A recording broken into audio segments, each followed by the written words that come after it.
2021 সালে all India Matua মহাসংঘ ত্রিপুরা রাজ্য committee গঠিত হয়। মোট 101 জনকে নিয়ে এই কমিটি গঠন করা হয়। তারপর ত্রিপুরা রাজ্যের বিভিন্ন জেলায় জেলা কমিটি গঠনের উদ্যোগ গ্রহণ করা হয়। ইতিমধ্যে 4টি জেলায় কমিটি গঠন করা হয়েছে, বাকি 4টি জেলায়ও কমিটি গঠন করা হবে। ইতিমধ্যে অল ইন্ডিয়া মতুয়া মহাসংঘ ত্রিপুরা রাজ্য কমিটির পক্ষ থেকে পঞ্চায়েত স্তরে, বিধানসভা এলাকা ভিত্তিক মহকুমা স্তরে কমিটি গঠনের কর্মসূচি হাতে নেওয়া হয়েছে।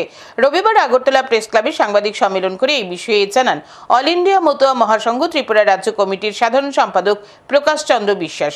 তিনি আরও পিছিয়ে পড়া মানুষ যেন সরকারি সুযোগ সুবিধা পায় তার জন্য সংগঠন প্রয়োজন।